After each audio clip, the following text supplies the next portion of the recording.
I will introduce innovation from the start and not use a PowerPoint presentation.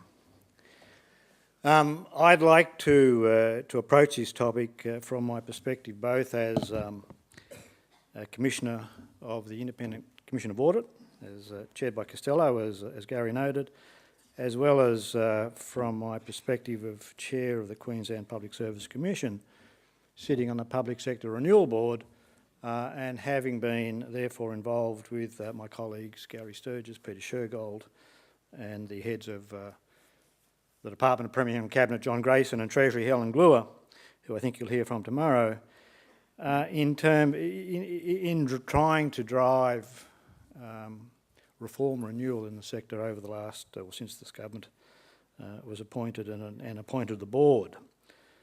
And trying is the word, because it's not easy, because we are asking people to do some very different things.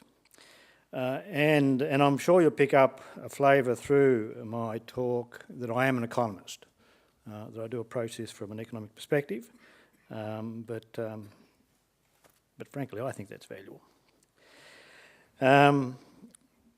So where do we start? Well, we know that governments around the world, and as Gary noted, all the jurisdictions in Australia, I think they face two related problems, and sometimes these problems get conflated.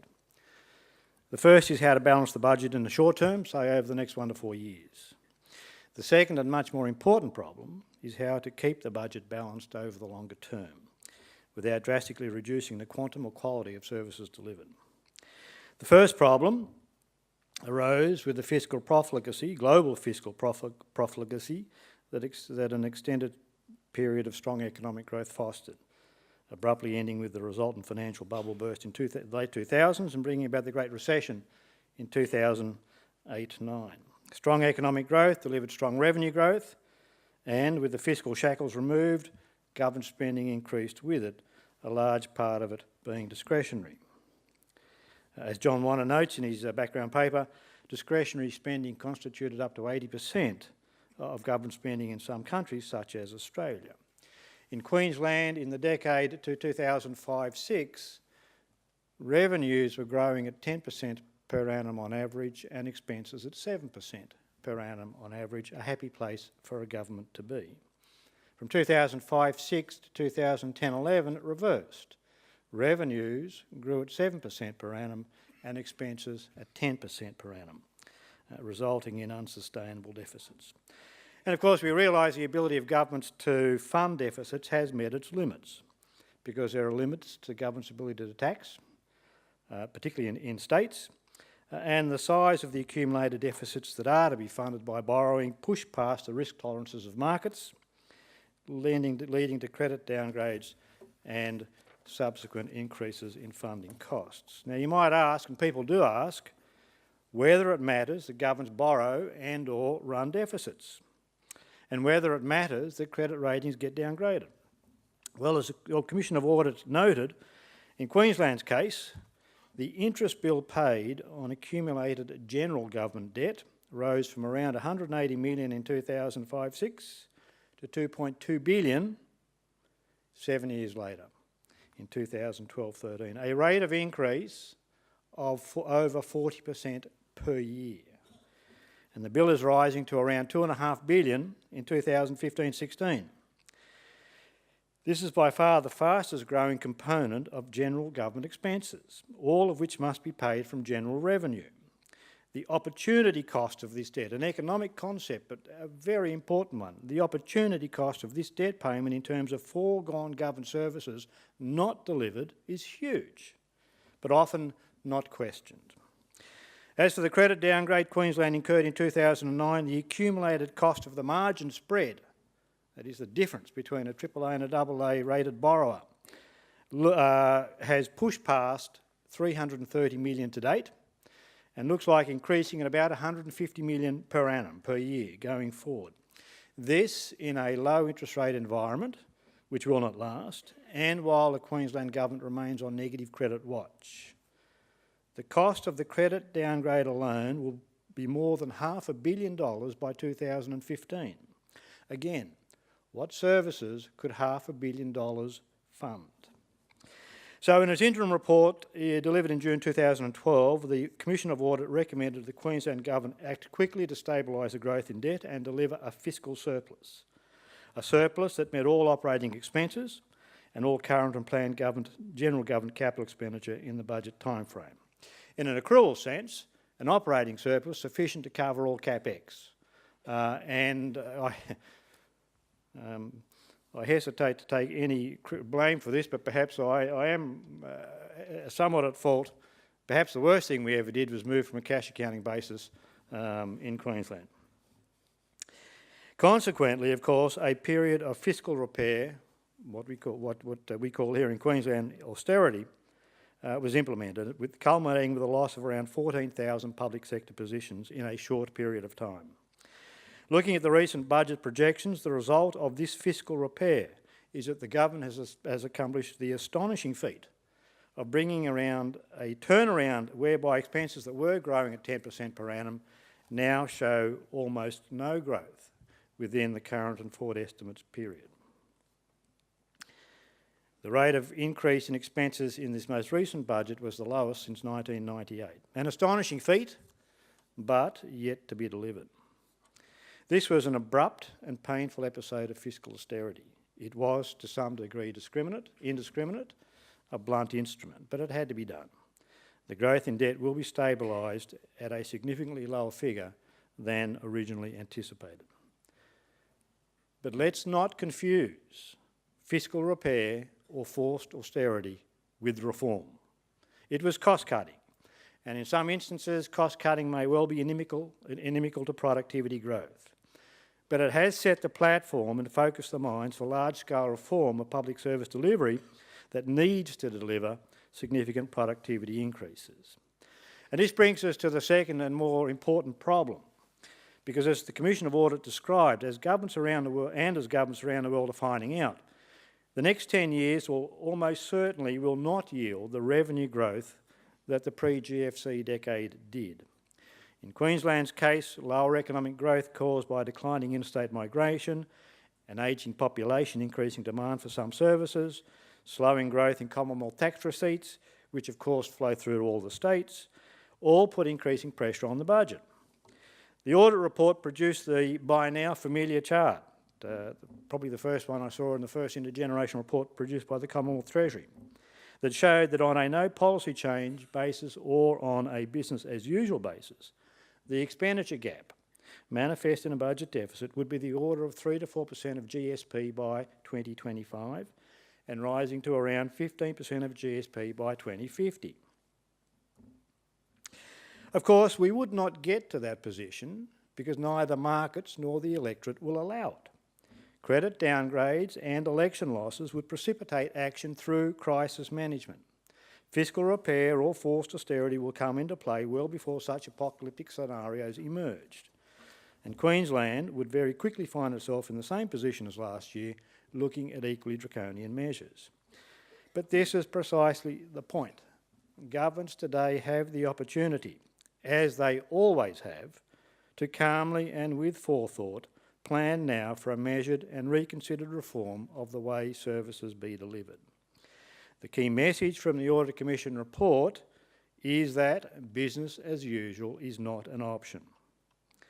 The Audit Commission reported that productivity improvements in government service delivery around 0.8 to 1.1% per year will be required to maintain a stable fiscal position, given the current and expected level of demand for public services.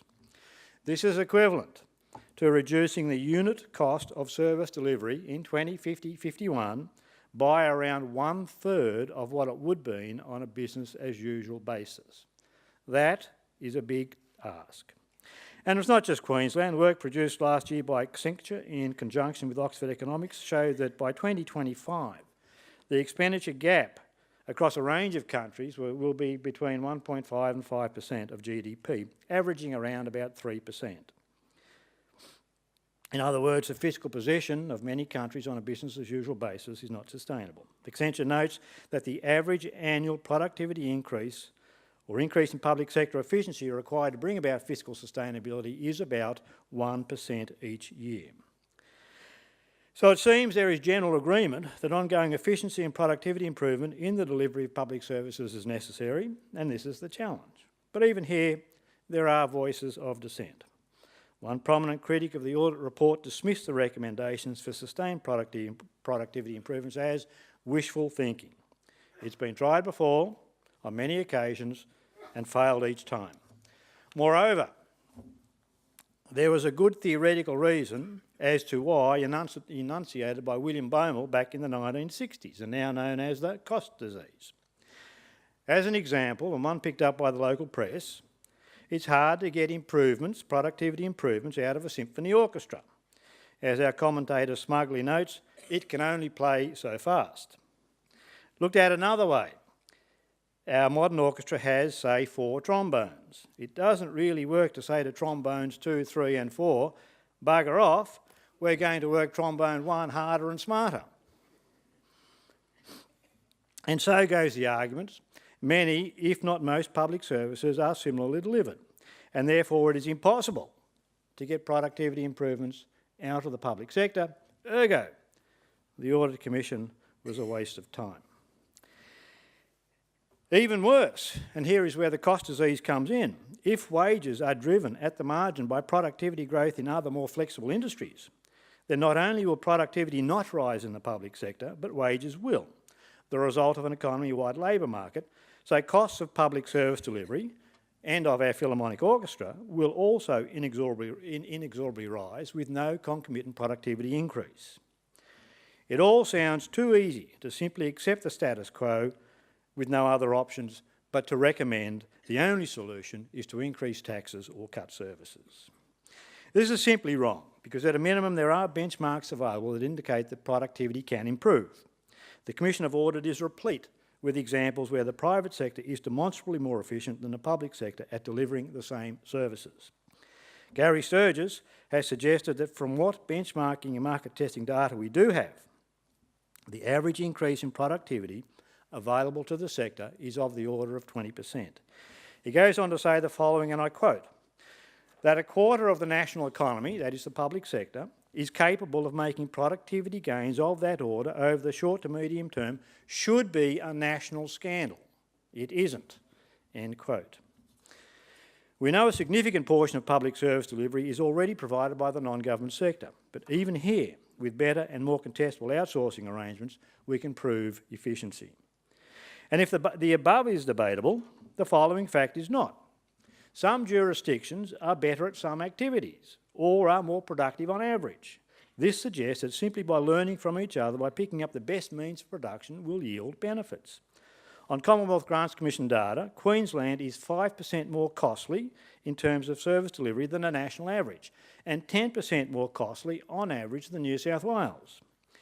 Using Australian hospital statistics from the Australian Institute of Health and Welfare, in 2010, Queensland was 8.2% more costly than the national average when it came to cost per case mixed adjusted separations, and nearly 20% more costly than Victoria.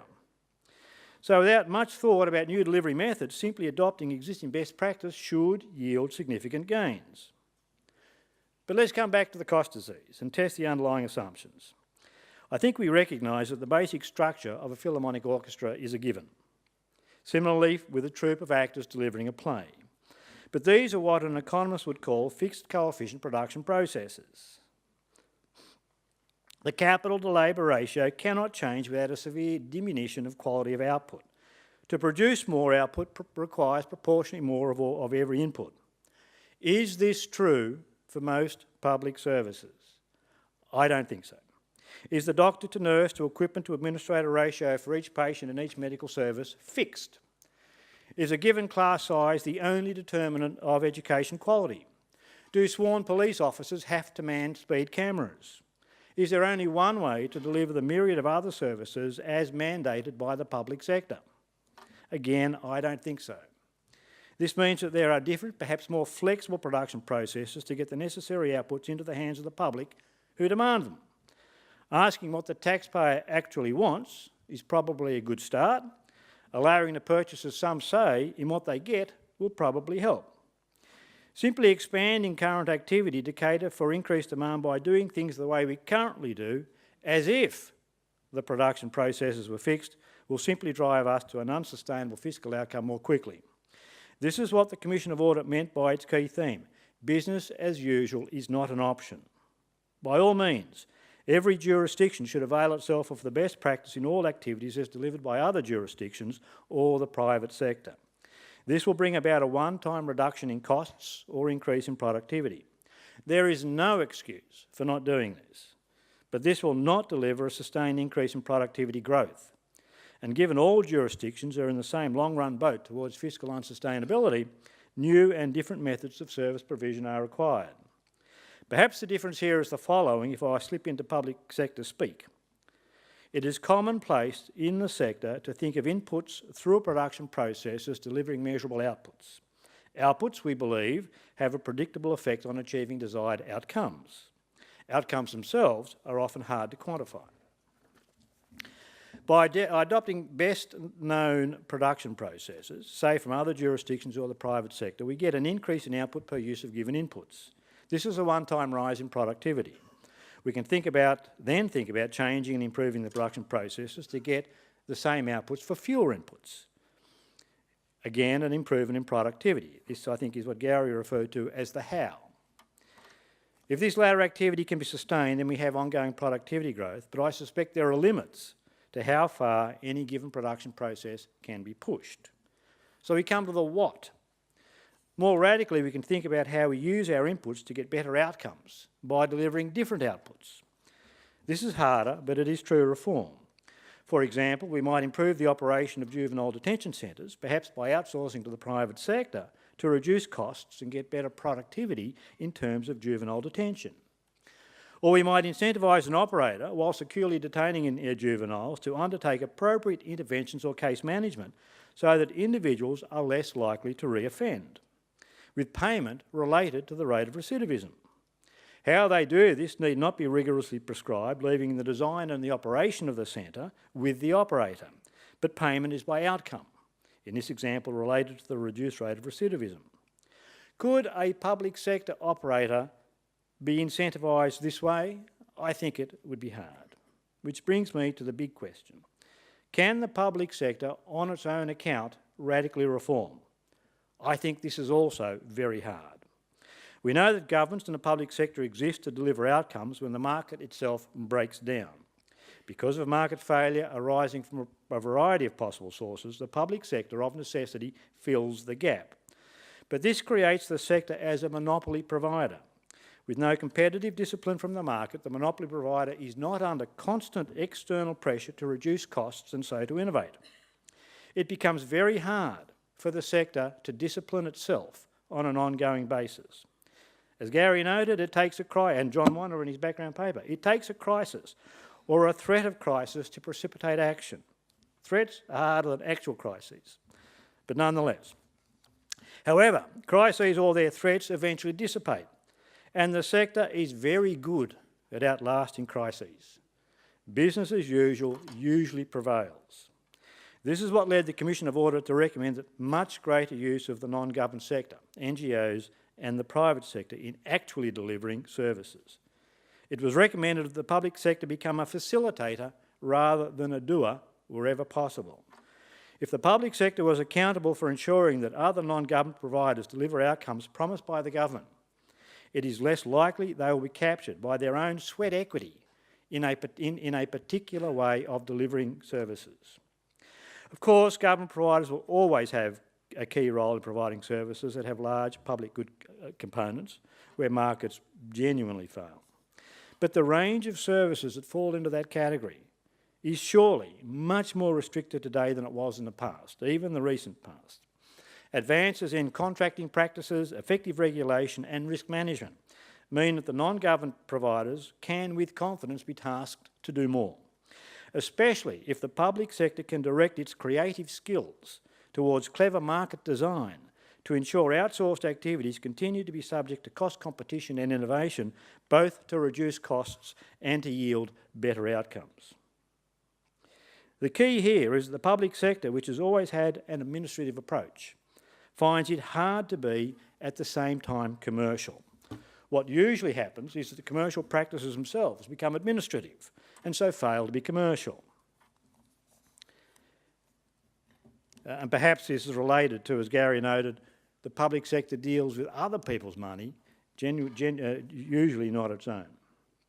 And even if the public sector periodically shakes itself up, there is no ongoing competitive or other pressure to continue to shake the sector. What is required, in my view, is a conscious decision by the public sector to willingly step back and commission others to do the work. The sector can then focus on designing policy and administering the contractual basis of non-government provision in accordance with that policy.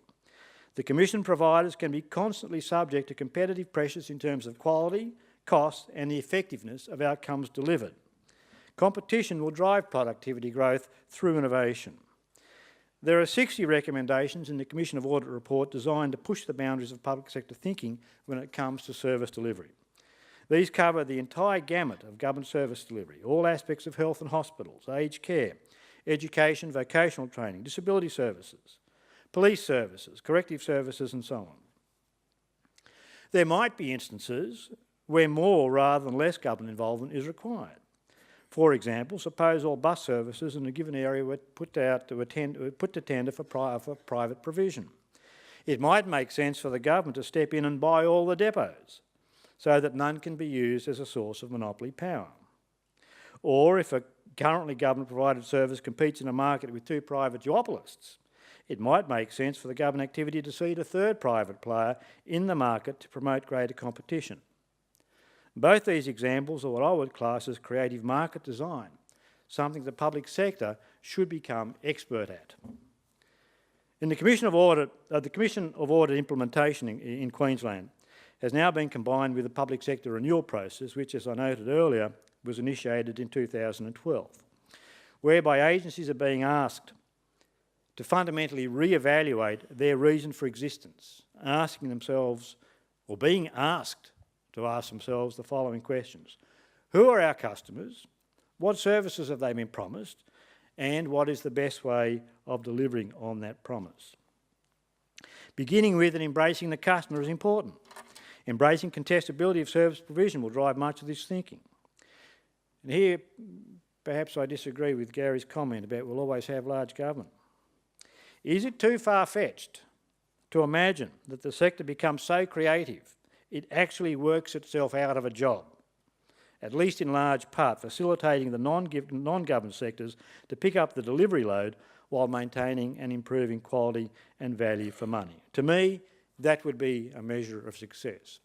I've always believed as a CEO that a good CEO works him or herself out of a job by building processes and a management team that can do it and make the CEO redundant. Perhaps that's how the public sector should think about itself.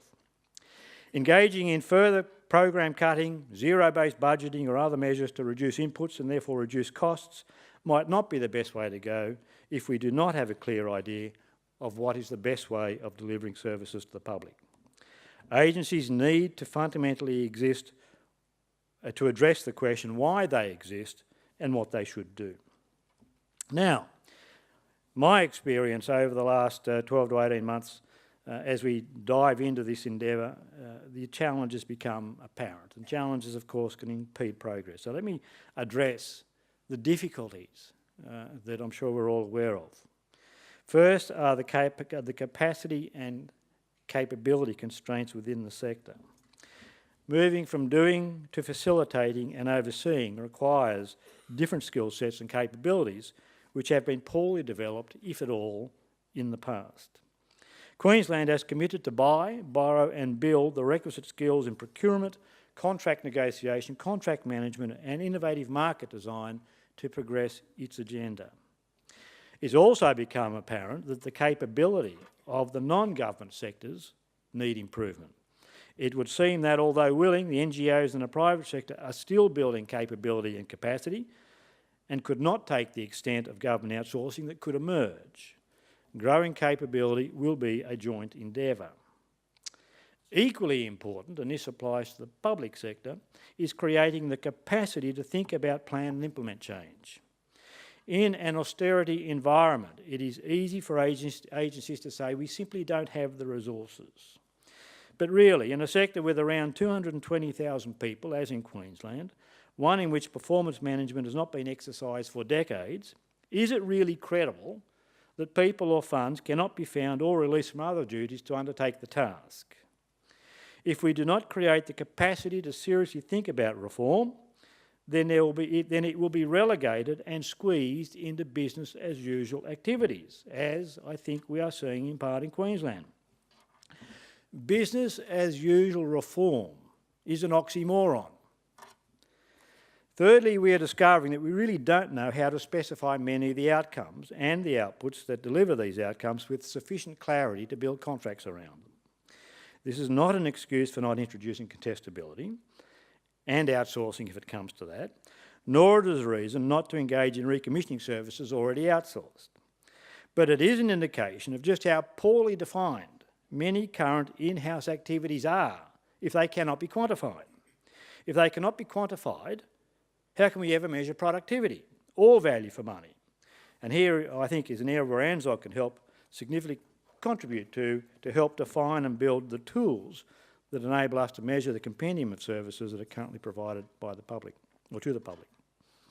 Fourth, reform must come from the centre. It is a whole of government activity. Trying to think about and implement reform from within current structural arrangements with any given agency setup will limit the extent of reform because so much actual service delivery cuts across so well-defended agency boundaries. The Queensland Government recently set up a Social Services Subcommittee of Cabinet as one way of dealing with this issue, requiring the respective DGs to similarly interact. There needs to be more experience of this. As one prominent participant in the NGO social services sector related to me last week, in Queensland, every agency, from police to emergency services, health and disabilities and housing, has a different regional breakdown of the state. Each goes herring off, piloting new activities in different regions. With a consistent regional structure and consistent introduction of pilot studies, we would get a much better picture of the overall outcomes because we would internalise the mutual dependencies that are currently largely ignored. And I have to say, in terms of this being a whole of government activity, I think at the centre we are still learning ourselves how to promote, encourage and to some extent direct the task of approaching reform. Fifth, as Gary noted, we need a new approach to risk-taking. If business as usual is not an option, then innovation must prevail. But innovation requires taking risk, not something that sits easily within the current culture of the sector. Culture needs to change along with the perceived approach of auditors general.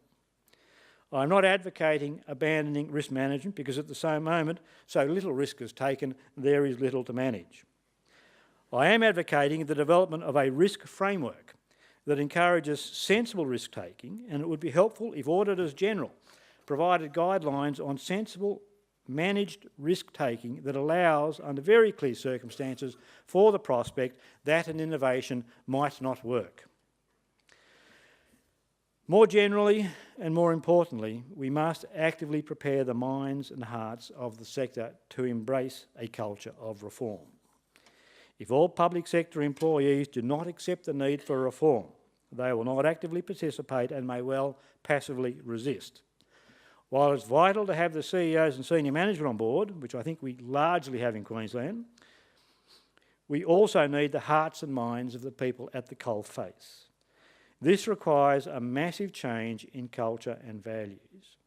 And we know this does not happen spontaneously. As an example, we have produced a manual or set of guidelines for introducing contestability into the Queensland public sector. It is 40 pages long. I was aghast when I heard this. However, having read it and recognising the low base we come off, I now believe that in the hands of a passionate advocate for reform, this is a powerful and comprehensive tool.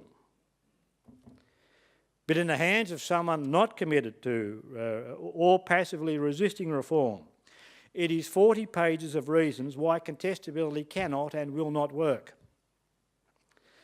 Culture change must be driven with a believable context, an all-encompassing narrative, a heavily overworked word, and all the requisite support for people need to begin change. However, if for an industry or a sector, the public sector, that has one of the highest labour to capital ratios of all industries, which professes constantly that people are its most important asset, the complete absence of a strategic human resources capability across the sector and in most agencies astonishes me.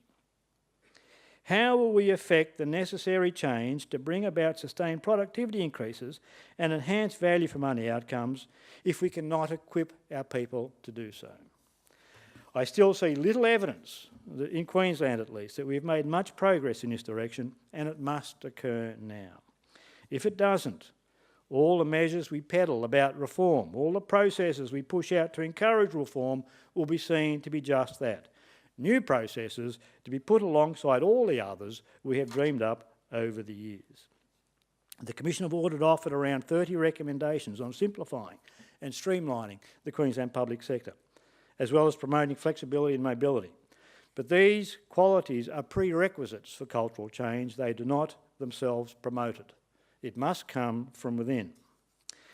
So to conclude, there is a dire need to generate sustainable productivity growth in the delivery of public services. This cannot come from doing things the way we have always done.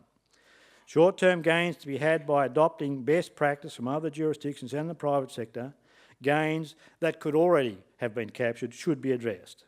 But sustainable productivity growth can only come from doing things differently.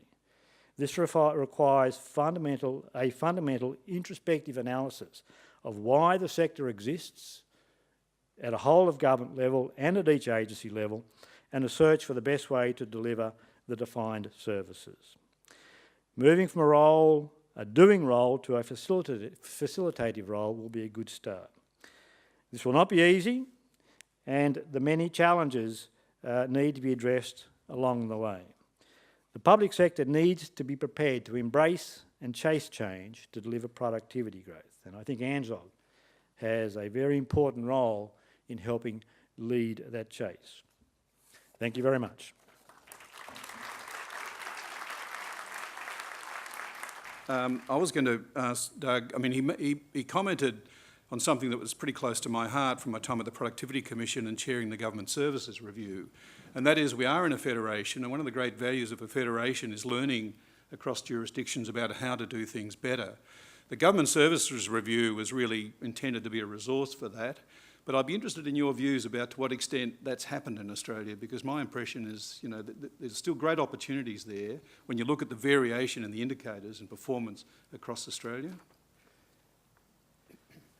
Well, Gary, I think the evidence speaks for itself.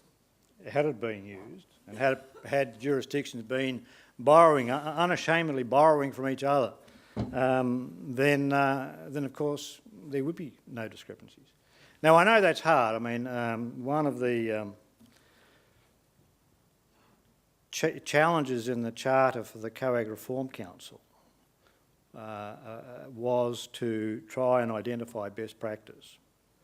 And I know for quite a while the Secretariat stumbled about how we approach that and how we address that. Because agencies or jurisdictions could always come up with exceptions, why we're different, why, and so on. But the fact remains the numbers are so large, some of the differences between what Queensland is delivering and what other states are delivering, that there have to be opportunities there. And the fact that they still exist, I would suggest, Gary suggests that people aren't or haven't read your report, or if they have read it, it's gone along the shelf alongside the many others that we produce. Maria Katsonis from the Department of Premier and Cabinet in Victoria. It's a follow-up question really when we think about cooperation versus competition. We often talk about in the context of federalism and policy decisions, but can we apply the same frame when it comes to public sector management reform. One could argue, yes, it is in our best interest to cooperate and learn from each other, but one could also argue that states want to retain their competitive advantage in terms of talent management, their public services and so forth. Do you have a view on that? What you're suggesting is that the competitive federalist system, which I wholeheartedly subscribe to, there's only one layer of government I think should be removed, and it's not the states. That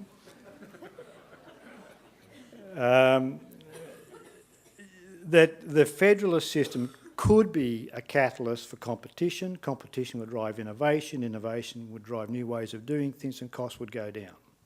But we're not seeing that. I mean, it's just not evident in the data.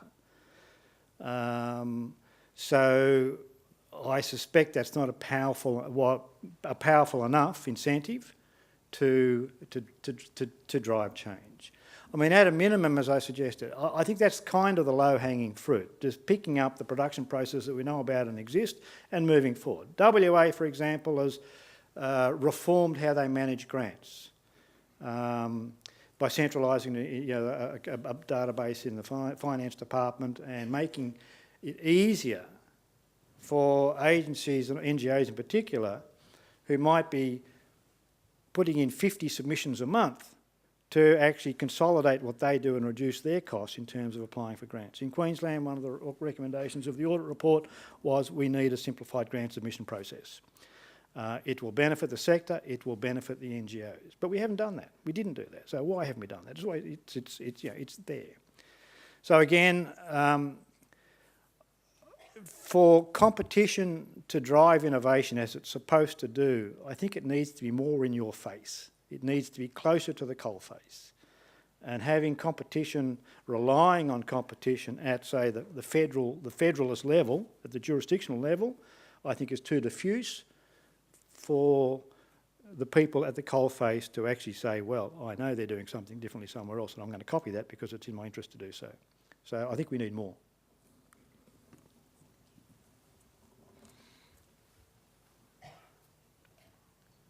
Michelle Wilson from the Australian Fisheries Management Authority. When you were talking about the jurisdictional differences, how do you ensure that the modelling takes into account the differences that exist to make sure you don't end up with unintended consequences? That's a good question, and one that always pops up in Queensland because we're different. In particular, we have a big decentralised state. We have the most decentralised state in the Federation. Therefore, our infrastructure costs per capita are going to be higher. Therefore, our cost of business are doing higher. Therefore, we can afford to be more costly than anywhere else. Always the case. So where possible in the audit report, we use data from South East Queensland to make comparisons, particularly in the health area, with other jurisdictions to try and allow for that. As we've gone through the reform process, and we look and we ask questions about why that particular activity is being done, well, because we're a big decentralised state and we have to look after the regions. So in terms of road management, yes, it's okay to outsource activities in terms of road maintenance in South East Queensland because there's a competitive market to do so, but we can't do that in the bush. Why can't we do that in the bush? Because there's no competitors out there. Well, maybe there's no competitors out there because you've taken all the business. Or, no, we can't do that in the bush because the local public service people who manage the roads out there know we're all the best dirties. And that's exclusively in the domain of the public sector. Rubbish. Or we need to have, we're the only agency that will hire apprentices, and if we don't exist, then no one will hire apprentices, and there'll be no apprentices for the bush. Again, there are smarter and better ways to achieve the goals that we want, and exploiting contextual differences of jurisdiction by jurisdiction complicates the picture. I agree. But it doesn't, I think, give us, we should put it aside as an excuse to make sure that it doesn't impede any change. And I think that's what it's done over the years. Hi, Tanya Smith from Nous Group. On the point about customer centricity, I was interested in what you were saying about asking the agencies to identify who their customers were, and interested in the extent to which ministers featured as key customers of the agency outputs. What would your observations be about the need to change the authorising environment to create high degrees of risk tolerance that you were talking about, and to achieve that real genuine cultural or culture of reform? Look, can I say from the outset, I recognise that the public sector environment is a much more difficult environment to operate in than the commercial sector, the private sector. In the private, I've been a CEO for long enough. You've got a board, you've got a key product, you know what you're doing. The lines of accountability and authority are pretty straightforward. As I've said to senior management here in this state, DGs in Queensland are contracted to the Premier, they're organised by the head of the Premier's Department, they report to a minister. The governance arrangements are harder. But you're in the job, get on with it. You know, recognise that, deal with it. So I'm not suggesting it's easy. And as agencies then have been asked the questions, well, you know, who are our customers? One of the key things that have come forward are the charter letters that each minister got from the Premier when this new government was elected last year. A key customer element, no question about it. But I think what happens is that the agencies or the sector in general looks to their minister or through that opaque governance structure for their customer base. It's part of their customer base. The rest of their customer base is those who get it, who get the services. This is an interesting question for central agencies. Who are their customers? They immediately say the Premier or the Treasurer. Yes, but every other agency is your customer too, because a central agency is simply an intermediary between the government and the sector. So getting people to think more broadly about who their customers are, I think, is really important. I'm not quite sure what that had to do with the risk environment, which I think is more general. I guess the point was, if the minister's the customer and there's a lot of risk aversion at the political level, how can you create the authorising environment that enables agencies to genuinely be risk takers? Yeah, well, I think it's a good question. And you need to bring your customer base along with you as far as it extends up the top. I think we have to be clever. It's very hard to go to a minister and say, we're not just restructuring the department this time, we are completely changing everything we're doing. We're not quite sure what the outcome's going to be, but we hope it works, and we've got sign-off from the Auditor General that if it doesn't, it's okay. That won't cut it, right? It might work in the sector, but of course the minister's not going to last for long. So the reform I'm thinking about is going to take a long time. It's going to have to be in a sense incremental. It's going to have to be on a small scale piloted. The minister's going to have to be convinced that we're not just cutting costs here, but we're actually improving service delivery. We're all going to have happier customers. Now, interestingly, the Queensland Government has last year, for the first time, and will on an ongoing basis, is surveying customers. It is surveying the public about the delivery of public services. What's working, what's not working, and it was also doing that nationally to get some sort of comparison with other jurisdictions. So this customer mindset is permeating up through government as well. So the message, I mean, the difficulty that the Queensland Government finds it in at the moment, having gone through a difficult period of cutting costs and taking all the flack that goes with that, and the guilt of the outcomes of the actions, feels that sometimes equates further reform with more cost cutting. We don't want to do that. That's hard. And it has to be sold as, no, this is about delivering better services. This is what the public wants, and you will get an outcome for this. So that's why CEOs, DGs and their senior management are paid what they're paid. They have to manage their customer base down through the product range and up through the political range. That's what they're paid to do. And I think we're in an environment at the moment where it's all too easy not to rock the boat, but that's going to lead to dire consequences in the future.